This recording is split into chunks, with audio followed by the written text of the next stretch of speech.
নমস্কাৰ, আজিৰ দিনটো 5টাকৈ খবৰ আপোনালোকলৈ লৈ আহিছোঁ আৰু এনেকুৱা ধৰণৰ যদি খবৰ প্ৰতিদিনে পাবলৈ বিচাৰে তেন্তে চেনেলটো ছাবস্ক্ৰাইব কৰি ল'ব আৰু কাষতে থকা বেল আইকনটো দবাই দিব যাতে সদায় লৈ অহা গুৰুত্বপূৰ্ণ খবৰবোৰ আপোনালোকে সকলোতকৈ আগত পায়। তেন্তে বলক আজিৰ দিনটোত 5টা গুৰুত্বপূৰ্ণ খবৰ জানো আহক।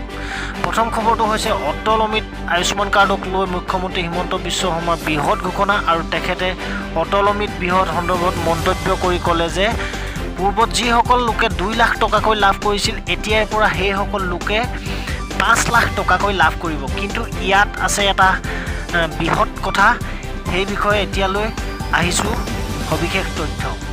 আমি অসমত এটা এফৰ্ট লৈছোঁ যে আমি ইয়াৰ আগতে অটল অমৃত যোজনা আমি চলাই আছিলোঁ।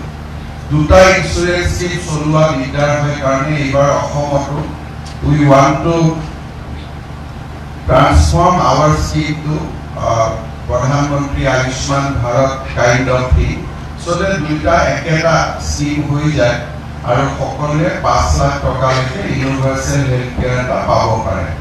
আৰু এইবাৰ আমি টাৰ্গেট কৰিছোঁ যে অসমত 52 লাখ ফেমিলিৰ হাতত বেচিকেলি NFSA কাৰ্ড বুলি আমি কওঁ, য'ৰ পৰা ফ্ৰী ৰাইচ পায়। আৰু সেই কাৰ্ড থকা সকলো মানুহকে আমি এই 5 লাখ ৰুপিৰ জেনুৱেল হেল্থ কেয়াৰত আমি আনিবৰ কাৰণে এটা কাম কৰি আছোঁ। I think next 2 to 3 months will be able to make that. পুনৰ শিক্ষকক নিযুক্তি দিব হিমন্ত বিশ্ব শৰ্মা চৰকাৰে। টেট উত্তীৰ্ণ হ'লেই নাপাব শিক্ষকৰ চাকৰি। ইয়াৰ বিষয়ে সবিশেষ চাওঁ আহক।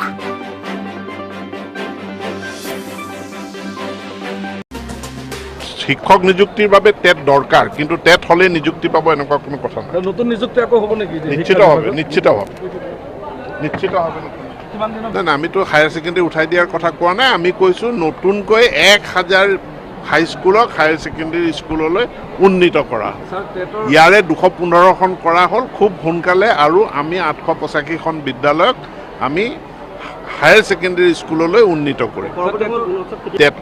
শিক্ষক নিযুক্তিৰ বাবে টেট দৰকাৰ, কিন্তু টেট হ'লে নিযুক্তি পাব এনেকুৱা কোনো কথা নাই। নতুন নিযুক্তি আকৌ হ'ব নেকি? নিশ্চিত হবে।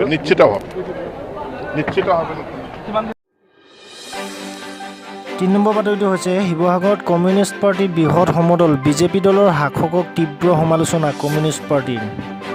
ইয়াৰ বিষয়ে সবিশেষ তথ্য চাওঁ আহক।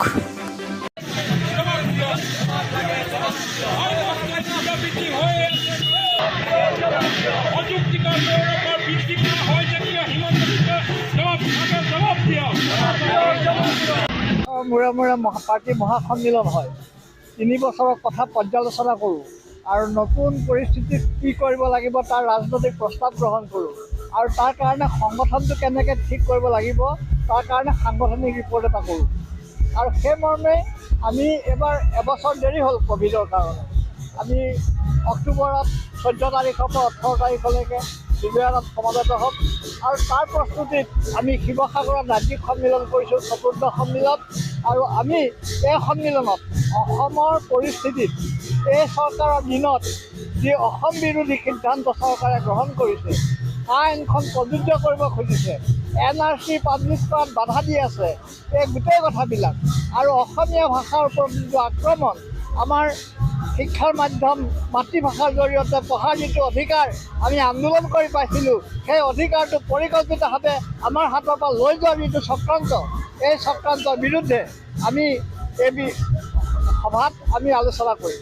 আৰু লগে লগে এটা বিশেষ গুৰুত্বপূৰ্ণ বিষয়, যাৰ কাৰণে আমি সন্মিলন উৎসৰ্গা কৰিম, যে আমাৰ ৰাজ্যখনক অধিক ক্ষমতা দিয়াৰ ক্ষেত্ৰত কেন্দ্ৰীয় চৰকাৰে যি ৰাষ্ট্ৰীয় ব্যৱস্থাটো ধ্বংস কৰি আছে, ফেডাৰেলিজিমক ধ্বংস কৰাৰ লাইন লৈছে, তাৰ বিৰুদ্ধে কেৰালা, তামিলনাডু, পশ্চিমবংগ আদি চৰকাৰে ফেডাৰেলিজিম ৰক্ষা কৰাৰ কাৰণে যি আন্দোলন কৰিছে, সেই আন্দোলন অসম আৰু উত্তৰ পূৰ্বাঞ্চলতো প্ৰতিফলিত কৰিম। আমাৰ সম্পদ যাতে অসমীয়া মানুহৰ অধিকাৰ সাব্যস্ত হয়, আৰু আমাৰ অনুমতি অবিহনে যাতে এই সম্পদ কাৰো হাতলৈ কোনেও বিক্ৰী কৰিব নোৱাৰে, তাক সুৰক্ষিত কৰিবৰ কাৰণে আমি এটা অভিৱৰ্তনৰ জৰিয়তে উত্তৰ পূৰ্বাঞ্চলত এটা আন্দোলন তৈয়াৰ কৰিবৰ কাৰণে আমি প্ৰচেষ্টা হাতত ল'ম। 4 নম্বৰ বাতৰিটো হৈছে এতিয়াৰ পৰা CCTV কেমেৰা নিৰীক্ষণ কৰিব মৰণি নগৰ। এতিয়াৰ পৰা মৰিয়নি টাউনত যিকোনো ধৰণৰ যদি আপুনি ভাল কাম বেয়া কাম যিকোনো কৰে, বেয়া কাম কৰিলে আপুনি হয়তো জেললৈ যাব পাৰে। আৰু যি কামেই নকৰক কিয় আপুনি CCTV কেমেৰাৰ নিৰীক্ষণত থাকিব। ইয়াৰ বিষয়ে আমি সবিশেষ তথ্য চাওঁ আহক।